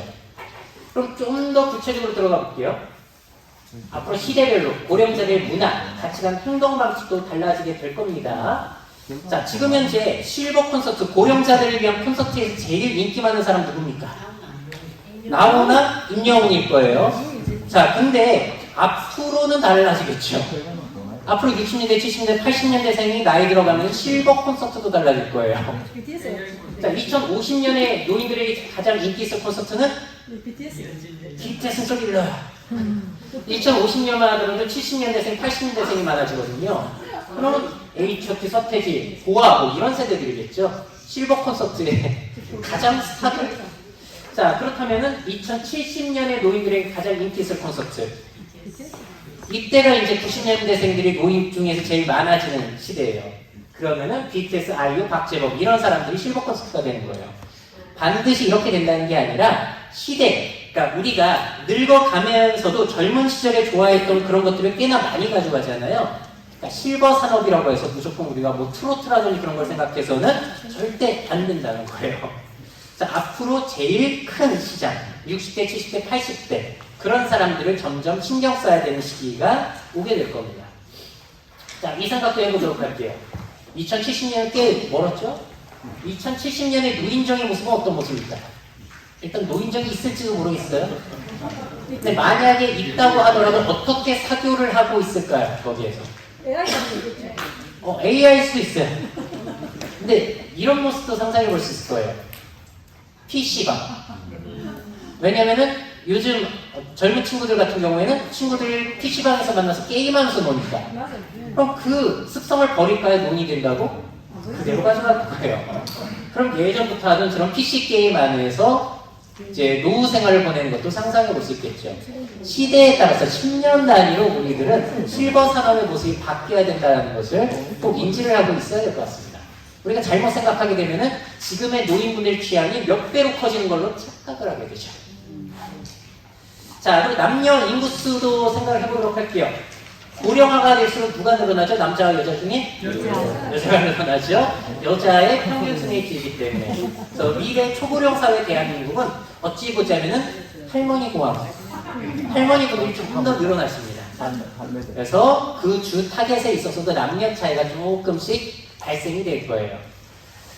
자, 근데 실버 산업 얘기할 때 꼭 나오는 질문이 노인들이 돈이 어디 있다고 실버 산업이 돼? 그런 얘기 꼭 나오거든요. 근데 보시게 되면 우리나라 노인 빈곤율 심각하잖아요. 근데 우리가 심각하게 생각하는 노인 빈곤율은 그 전쟁 전에 태어나신 분들이세요. 예, 상대적 빈곤율인데 진짜 높죠. 66에서 75세만 하더라도 뚝 떨어져요. 그리고 51세에서 65세 되면 더 떨어지죠. 왜 그렇죠? 이 세대들 같은 경우에는 국민연금도 늦게 도입됐죠. 우리 노후 준비도 제대로 안 했어요. 자식들 먹여 살리고 하느라 나에 대한 준비도 안 했던 세대거든요. 근데 요즘 세대는 다르잖아요. 그래서 앞으로 우리가 타겟을 하는 60대, 70대, 80년대 그 세대들이 늙어갔을 때는 다른 시장이 형성이 될 거예요. 물론 나이가 들면서 씀씀이는 줄이겠죠. 하지만 이전 세대와는 다른 모습을 보여주게 될 겁니다. 굉장히 소비 지향적인 모습으로. 자, 그리고 보시게 되면은 노후 준비함에 있어서도 달라요. 새로운 노인 세대들 같은 경우는 노후 준비에 있어서도 이미 많은 변화가 있는 세대다. 자, 그리고 또 이런 생각도 할 수 있죠. 노인들 대상으로 어떤 산업을 했을 때 돈을 못 번다? 강남의 부자 노인들 대상으로 하는 거는 어떻게 생각하시나요? 그러니까 분명히 할 수 있는 것들이 많은데, 아니면 대규모로 박리담회를 크게 한다든지, 근데 부정적인 생각으로만 빠지시는 분들이 분명히 계세요. 현실적인 이유를 들으셔가지고. 그래서 기회를 보려고 하면 굉장히 많은데, 부정적인 이유만 찾으려고 하면은 사실 우리나라 초고령 사회에서 답이 없죠. 그런 것 같습니다. 자, 그럼 초고령 사회로 인해서 앞으로 문제점들이 얼마나 많이 발생할까요? 너무 많아서 문제죠. 쭉쭉 볼게요. 건강 돌봄 쪽만 하더라도 의료 시스템 침해, 정신건강, 노인 고독, 노인 학대 문제, 생활 쪽으로 보더라도 주거 문제, 교통 문제, 도시 변화 문제, 노인 여가 활동, 식사. 자, 사회적인 고립. 사회적으로 보자면 세대 갈등, 행정 서비스 부담 증가, 문화 갈등, 노인 범죄 증가, 문화적 다양성 감소. 자, 생각해 보세요. 지금 보여드린 이런 문제만 하더라도 AI 로봇이 발달해서 다 해결해 줄까요? 그렇게 생각하기 너무나 큰 무리가 있죠. 그래서 우리들이 앞으로 미래 사회 할 일들 너무 많다는 거죠. AI가 발전하니까 인간이 할 일이 아예 없다? 저는 거기에 대해서 동의하지 않고요. 여러분들 국가일 하시는 여러분들 같은 경우는 할 일이 지나치게 많아요. 그래서 AI라는 이런 자동화 도입이 여러분들에게 가장 많이 필요한 것 같습니다. 자, 그리고 직업 교육만 있어서도 우리들 발생할 문제들이 너무 많고요. 또 경제 쪽만 하더라도 연금 기금 부족, 경제 성장 둔화, 노인 빈곤, 젊은 세대들의 부담. 인구 감소 쪽만 하더라도 어떨까요? 문제가 너무 많죠? 경제 성장이 둔화되고, 인력이 부족하고, 교육기관이 축소되고, 소비시장이 축소되고, 부동산 시장이 변화되는데, 이게 AI 로봇이 발달해서 인간의 일자리를 다 없애줄까요? 여러분들의 일거리가 사라질까요? 그렇게 상상하기는 저는 너무 어려운 것 같아요. 국방력이 약화되는 문제. 지방소멸까지 볼게요. 지역경제가 쇠퇴하고, 공공서비스 접근성이 저하되고요. 인프라 유지관리가 부담되고, 지역문화 전통의 소실, 지역부동산 가치하. 앞으로 문제점들이 산더미처럼 쌓여 있습니다. 그래서 앞으로 우리들은 이런 문제들을 AI 자동화 기술을 이용해서 해결을 할 수밖에 없어요. 그래서 인구 변화 관련해서 이런 실버 산업뿐만이 아니라 할 일이 지나치게 많습니다. 고령자들이 너무나 늘어나기 때문에. 그래서 이와 관련해서 우리가 너무 일자리에만 함몰될 게 아니라 미래에 필요한 문제점들, 미래의 수요가 늘어날 일거리들로 사고를 전환하게 된다면은 해야 될 일들이 굉장히 많이 볼 거예요. 이거는 사실 가는 만큼 보이죠. 그래서 인구조만 하더라도 지나치게 인간의 할 일이 많을 것이다. 그래서 저는 걱정하는 게 AI가 인간의 일을 다 뺏을까봐 걱정하지 않고요. AI 로봇들은 모든 기술 다 동원하더라도 인구 변화 문제들이 해결이 안 될까봐가 더 무서워요. 저는 이 문제를 걱정해야 되는 게 우리나라라고 생각을 합니다. 자, 그래서 이런 일거리들을 우리들이 AI 자동화 기술을 이용해서 잘 해결해내는 것이 우리나라 그리고 거제시의 굉장히 중요한 과제라고 할 수 있을 것 같아요. 그래서 적극적으로 우리가 수용을 하는 자세 저는 강조하고 있습니다. 자, 마지막으로 넘어가 보도록 할게요. 자, 제가 우리나라 인구의 대다수를 차지할 사람들은 앞으로 60년대에서 80년대생이라고 말씀드렸잖아요. 자, 근데 이번에는 한 80년대생부터 2010년대생까지 새로운 젊은 세대들은 기존 세대와 뭐가 다른지도 조금 접근을 해보도록 할게요. 이런 것도 미래 계획을 할 때 중요하잖아요. 머릿수는 얼마 안 되긴 합니다만. 자, 제가 이 거제시의 미래에 대해서 자료를 전달을 받았는데 굉장히 다양한 것들이 계획이 있으시더라고요. 근데 저는 이거 보면서 살짝 의문이 든 것은 방금 말씀드린 미래 고령 세대와는 이게 맞아요. 근데 젊은 세대와도 맞는가에 대해서는 좀 의문이 있긴 했습니다. 자, 젊은 세대가 어떤 특성을 가지고 있는가? 뭐가 다르다라고 느낀 것 하나씩 있으시죠? 제가 이야기하는 것보다도 일맥상통한지 한번 보세요. 저는 세대의 변화, 가치관의 변화를 생각할 때 하나 참고하는 곳이 어디냐면 인터넷에 돌아다니는 유머 짤들이에요. 밈이라고도 하죠. 왜냐면 그런 것들이 공유가 된다는 것은 사람들이 공감을 사고 있다는 거니까. 근데 이거 보시게 되면은 집단다 알차게 보내야지 하면서 그렇게 금토일을 보냈는데 너무 행복해 보인다. 또 이것도 보여드릴게요. 요즘에 여기저기에서 설문조사를 다 이런 식으로 해보도록 할게요. 내가 선호하는 것은 이건 김팩트라고 해가지고 유튜브 채널인데 젊은 사람들이 많이 보는 채널이거든요. 집에서 혼자 있기, 밖에서 혼자 있기, 집에서 사람들과 함께 있기, 밖에서 사람들과 함께 있기. 젊은 세대들은 뭐를 가장 많이 선택했을까요? 예전 한 20년 전만 하더라도 뭐였죠? 분명히 아마 이거였을 거예요. 밖에서 노는 거 굉장히 좋아하지 않았나요? 요즘은 뭐 압도적이에요. 굉장히 압도적이죠. 근데 이게 젊은 사람만 그런 거 같으세요? 아니요. 요즘 어디에 투표해도 거의 그렇게 나와요. 예를 들어서 제일 밖에 나가서 노는 사람들을 생각해보자면 젊은 커플들도 생각해볼 수 있겠죠. 제가 제일 좋아하는 웹툰이에요. 곰돌찜 토끼찜. 귀엽죠? 자, 보시게 되면은 이거는 밖에서 데이트하고 있는 모습이에요. 아우, 얼마나 귀여워요, 이거. 그리고 다음에 집에서 데이트하는 거. 이걸 올린 다음에 작가가 투표를 받아봤어요. 여러분들은 집 데이트, 밖 데이트 뭐 선호하시냐? 저는 이거 밖 데이트일 줄 알았어요. 네, 이것도 집 데이트예요. 젊은 사람뿐만이 아니고 이거는 제 구독자들 대상으로 하더라도 거의 대부분이 70, 80%가 요즘은 집에서 노는 걸 좋아해요. 놀랍지 않으십니까? 자, 이런 짤도 있는데 아침에 일어납니다. 뭐 할까요? 그 다음에 씻고 밖에 나가서 노는 게 아니라 하루 종일 이러고 있는 거예요. 근데 이래도 안 불편한 거죠. 너무 재미난 거예요. 자, 그래서 예전에 아이들은 밖에 계속 있으니까 엄마들이 끌고 왔어야 되는데 이제는 제가 밖에서 나가보려고 끌고 나가야 되는 거예요. 자, 이제는 집에서 노는 것들, 집돌이 집순이가 새로운 정상 상태가 되고 있어요. 밖에서 노는 게 정상 상태가 아닌 시대로 되고 있는 거죠. 이거는 굉장히 거제시의 관광에 영향을 미치게 될 거예요. 자, 왜 그럴까요? 일단 물가가 미쳤죠. 진짜 냉면 가격 왜 그렇습니까? 물가가 너무 비싸지는 것도 분명히 영향을 미칠 거예요. 자, 그리고 또 달라진 점은 예전에는 집에만 있으면 세상과 단절이 되잖아요. 근데 통신기술 스마트폰이 발달하다 보니까 집에서 하루 종일 있다고 하더라도 더욱더 큰 디지털 사회에서 내가 생활할 수 있게 되는 거죠. 오히려 무한한 세상을 돌아다닐 수 있게 되는 거예요. 근데 그 디지털 사회는 나의 취향을 저격할 수 있는 것들을 바로바로 만날 수 있습니다. 근데 사람은 그렇지 않죠. 오랜만에 친구 만나는데 재미없는 얘기에서 여러분들 집에 가고 싶으신 적 있으시죠? 네. 그런 일들이 펼쳐지는 거예요. 자, BTS라든지 아니면 먹방 같은 것들 사람들이 왜 봅니까? 어찌 보자면 BTS는 가상의 애인이에요. 가상의 애인, 가상의 친구 서비스. 하지만 감정 소모가 안 되는 아주 이상적인 서비스인 거죠. 먹방은 나의 밥 친구예요. 새로운. 자, 그럼 한번 둘 중에 하나 반드시 선택하셔야 된다면 뭐 선택하실래요? 스마트폰 없이 1년 살기, 친구 없이 1년 살기. 친구 없이 1년 살기. 제가 어디에 여쭤보더라도 대부분은 친구 없이 1년 살기를 요즘은 선택하십니다.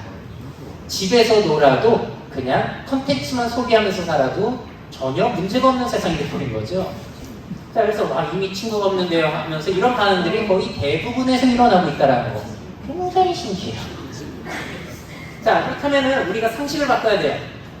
여러분들이 생각하는 파라다이스의 모습은 뭘까요? 혹시 이런 리조트 휴양지에서 보내는 게 파라다이스의 모습입니까? 이거인지 아닌 것 같아요. 아니면은 클럽에서 뭐 부비부비하고 이러는 게 파라다이스의 모습일까요?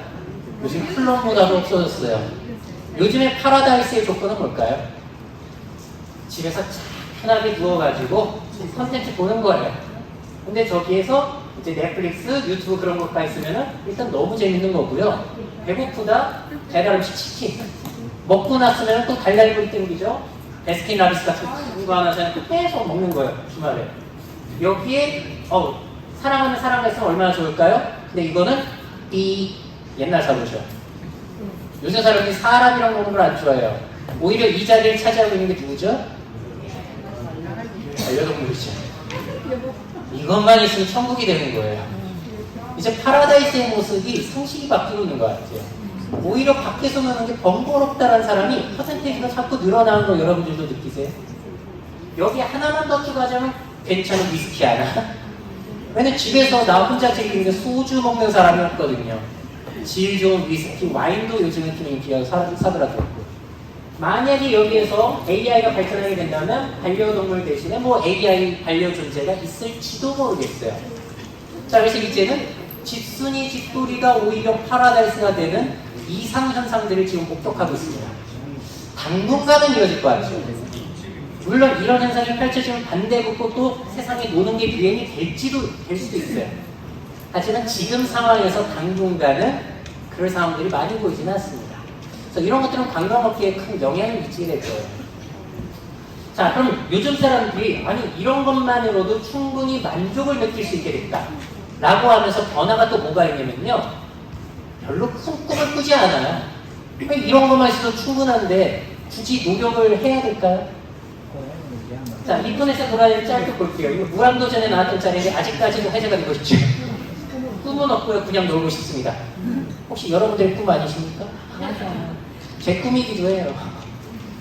자, 이것도 제가 좋아하는 그 토끼 찐꽁낚지.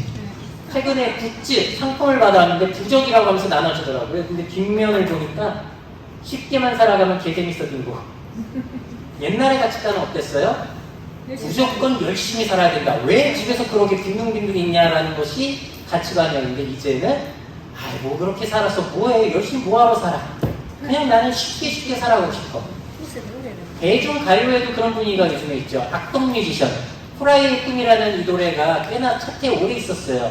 근데 이 노래 가사는 뭐냐면은 옛날에 거위의 꿈이라든지 뭐 달팽이 그런 노래처럼 뭔가 이루고 싶다, 꿈이 있다 그런 게 아니라 난 그냥 프라이팬에서 흘러가듯이 계란 후라이처럼 살고 싶다는 거예요. 뭐 그렇게 열심히 살아 나니까 흘러갈래. 이런 분위기들이 자꾸 생겨나고 있어요. 자, 점점 큰 꿈을 꾸지 않는 사람들이 늘어나고 있다는 거죠. 자, 이 현상이 일본에 있었죠. 초식남. 그 다음에 나왔던 말은 사토리족이라는 것도 있었어요. 깨달음의 세대. 오, 그렇게 열심히 사냐, 다 부질없다. 저성장기. 그리고 선진국에서 일어나는 공통적인 현상이기도 한 것 같아요. 중국에서도 일어나고 있어요. 탕핑족. 바닥에 누워가지고 이렇게 살고 싶다는 거예요. 고성장을 이루다가 이제 성장이 멈추게 되면은 이런 세대들이 늘어나기 시작하는 거죠. 미국도 그렇고 점점 캥거루족이라든지 뭐 그런 사람들이 늘어나고 있는데, 우리나라에서는 이렇게 뭐 결혼도 포기했다, 큰 꿈도 포기했다, 희망도 포기했다 해서 M4 세대라고 불렀죠.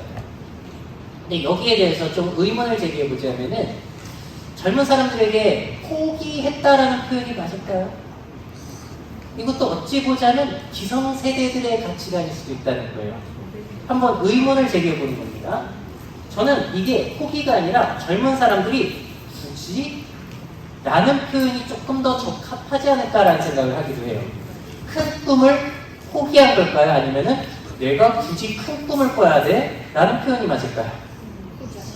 나는 결혼을 포기했어가 맞을까요? 굳이 내가 결혼과 출산을 해야 돼? 가 맞을까요? 분명히 애매하지만 포기 쪽만으로만 볼 수는 없겠죠. 자, 그래서 요즘 사람들은 포기와 굳이 사이에 어딘가에 있는 게 요즘 사람들인 것 같아요. 포기라고만 보기 너무 부정적인 거죠. 젊은 사람들이, 아니, 기성세대들이 찝찝찝 이렇게 혀만 차고 있기에는 세상이 달라졌다는 거예요. 이렇게 달라진 거는 주변의 환경이 변했기 때문이겠죠. 왜 요즘 젊은 세대가 굳이 큰 꿈을 꾸지 않아야 될까요? 일단 자산 격차가 너무 커졌어요. 내가 아무리 열심히 노력해봤자 부모님과 할아버지 할머니들이 부자인 아이를 이길 수가 없습니다. 노력에 가성비가 없는 거예요.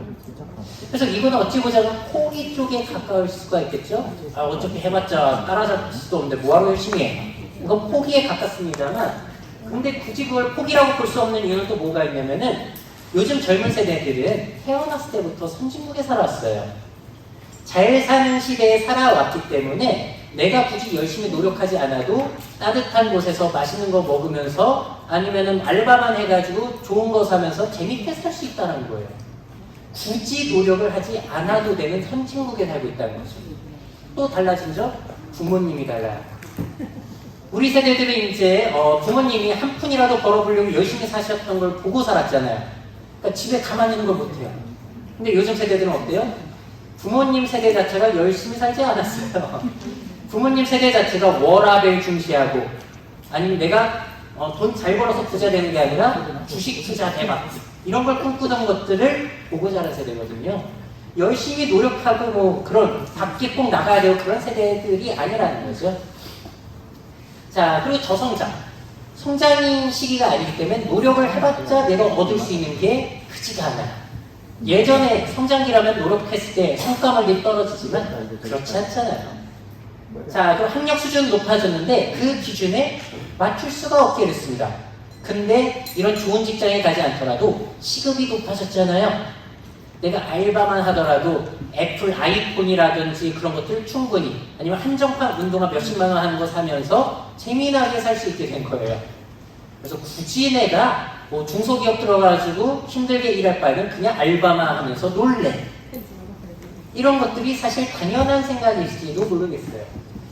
저도 친구들이랑 얘기하다 보면은 조카들 가지고 친구들이 이런 비판을 많이 해요. 아, 내가 꼰대라 그런가? 난 요즘 조카들이 이해가 안 돼. 왜 아무 일도 안 하고 집에서 붙어만 있는 거야? 라고 하는데, 제가 좀 요즘 세대들을 변론을 하자면 이런 것 같아요. 나가면 비싸기만 하고 친구들 만나도 재미도 없을 때도 많은데 부모님 집에 같이 살면 최소한의 일만 하더라도 부족함 없는 생활이 가능하고, 유튜브, 넷플릭스 보면서 집에만 있어도 맛있는 배달 음식 먹으면서 우리 강아지 고양이가 너무나 즐겁게 살 수 있는데, 굳이 열심히 살고 결혼해서 아이를 낳고 큰 꿈을 이루기 위해서 아둥바둥 살아야 되는가? 어차피 열심히 살아서 대기업에 들어간다고 하더라도 원래 부잣집에서 태어난 아이들, 아니면 연예인만큼 부자가 될 수 있는 것도 아닌데 굳이라는 표현을 할 수밖에 없는 환경이 된 것 같아요. 그래서 너무 포기라고만 볼 게 아니라 환경 자체가 달라진 새로운 정상 상태라고도 볼 수는 없이고, 너무 부정적으로만 보기에는 이게 참 애매한 부분이 있다는 겁니다. 자, 그럼 이런 세대가 앞으로 계속해서 우리나라에 머무르게 될 텐데 어떤 일들이 펼쳐질까요? 자, 성장보다는 삶의 질을 중시하겠죠. 성장을 생각한다고 하더라도 경제적인 환경 자체가 아니에요. 오히려 현재의 삶을 잘 살려는 생각을 하게 될 것이고, 그러다 보니까 열심히 저축해가 집을 사고 그런 것들이 아니라 나를 즐겁게 해줄 수 있지만 조금은 비싼 제품들에 돈을 쓰는 그런 소비 행태들이 좀 더 유지가 될 가능성이 있어요. 지금도 그렇지만 유지가 될 가능성이 있다. 기업 문화는 어떻게 바뀔까요? 권위주의적으로 우리가 일을 시킨다면은 뭐라고 생각할까요? 내가 굳이 이런 취급받으면서 다녀야 될까? 여러분들도 신입들이 들어올 때 신입들이 이런 생각을 할 게 충분하죠, 이유들이. 굳이 내가 이렇게 일해야 돼? 아, 못 일하겠다. 나 알바만 살래. 그래도 재밌게 살거든요. 차라리 수평적인 문화라면 차단이 나을 수도 있겠다. 그렇다고 해서 아이들이 열심히 일한다는 건 아니에요. 둘 중에 어느 쪽이 좀 더 붙어있을 가능성이 있냐라고 한다면 수평적인 문화라는 것이죠. 자, 조용한 퇴사라고 들어보셨나요? 최소한의 일만 하면서 그 회사 다니는 거예요. 왜 그렇죠? 내가 굳이 열심히 일한다고 해서 나를 뭐 부자로 만들어주거나 노후 대비를 시켜주는 것도 아니잖아요. 자, 그래서 요즘은 그냥 받은 만큼만 일한다. 이런 세대들이 늘어나다 보니까 뭐 조직의 활력이 이게 떨어질 가능성도 사실 있기는 합니다. 자, 그리고 또 한 가지를 살펴보도록 할게요. 인간관계에 대해서도 우리가 조직생활 하면서 중요시 생각해야 되는 게 결국에는 조직에 있으면은 인간관계가 중요하잖아요. 새로운 세대는 어느 정도의 끈끈함을 원할까요? 자, 제가 여의도에 있는 나이키 매장에 갔는데 거기 직원이 저를 이제 나이키 런닝크루라고 해서 달리기 모임 그거 들어오라고 꼬시면서 이렇게 얘기를 했어요. 나이키 런클럽이 진짜 좋은 게요, 아무래도 나이키에서 하다 보니까 런닝 끝나고 모임이라든지 술자리 이런 게 뭐라고 할까요? 뭐라고 하면서 꼬셨을까요? 저는 들으면서 진짜 많아서 좋아요라고 할 줄 알았는데 하나도 없어서 너무 좋아요가 하는 거예요. 이게 꼬시는 포인트가 된 겁니다. 무슨 이야기 하는지 아시겠죠? 사람들을 이제 끈끈이 묶어주려고 하면 사람들이 안 오는 게 정상 상태예요. 오히려 일정 기간의 거리를 두게 하는 게 새로운 정상 상태가 됐습니다. 그러니까 누가 신입사원이 들어왔으니까 챙겨줘야지, 우리 식사도 해야지 이러면은 아, 나 점심시간이라도 혼자 있고 싶은데, 이게 새로운 정상 상태가 된 거예요. 자, 그러다 보니까 요즘에 각종 모임들에 가다 보면 달라진 점이 뭐가 있냐면요, 처음부터 나이 직업을 묻지 않는 게 규칙이에요. 예전에는 등산 모임이라고 하면 등산은 핑계, 친목이 목적이었잖아요. 세상이 달라졌습니다. 목적만 취하고 어느 정도의 거리감을 원하고 있는 거죠. 그래서 저는 이 관계의 변화를 청테이프 관계에서 포스트잇 관계라고 부르고 있어요. 관계의 끈끈함이 바뀐 거예요. 예전에 청테이프 관계는 달라붙을 때 딱 달라붙어요. 뗄 때 너무 아프고 떼더라도 끈끈이가 남는 관계가 우리 예전에 끈끈했던 관계입니다. 근데 요즘의 관계는요, 접착력은 약한데 여러 번 여기저기 붙였다 뗄다 할 수가 있는 겁니다. 그리고 떼더라도 흔적이 남지 않는 뭐 소위 말하는 쿨한 관계가 된 거죠. 그래서 필요에 따라 취향에 따라면 가벼운 접촉 관계를 선호하는 게 새로운 정상 상태로 자리를 잡고 있다. 이 사회에 대해서 적응을 하고 계십니까? 이런 것들 굉장히 조직 문화에 있어서 중요해지고 있는 것 같아요. 자, 그러면은 이제는 정리를 해보도록 할게요. 새로운 젊은 세대들은 집 밖에 나가지 않아도 콘텐츠로 다양한 경험을 하는 세대이고요. 굳이 큰 꿈을 꾸지 않더라도 사는 데 지장이 없는 선진국형 세대예요. 그리고 헌신적인 유대감보다는 어느 정도의 거리감을 원하는 세대가 새로운 세대들의 특징이라고도 볼 수 있습니다. 물론 다 그런 건 아니죠. 근데 이런 비율들이 늘어나고 있다는 차이점을 말씀드리는 거예요. 그래서 한마디로 정리드리자면 장기적인 헌신관계에서 단기적인 실용관계로 바뀌어가고 있다. 이걸 비판적으로 보자면 야 같다 라고도 볼 수 있겠죠. 새로운 정상 상태로 보면 뭐 당연하지 이렇게 볼 수 있어요. 자, 그럼 이런 젊은 세대들에게 가장 핫한 장소가 어딜까요? 거짓입니까? 그렇진 않죠.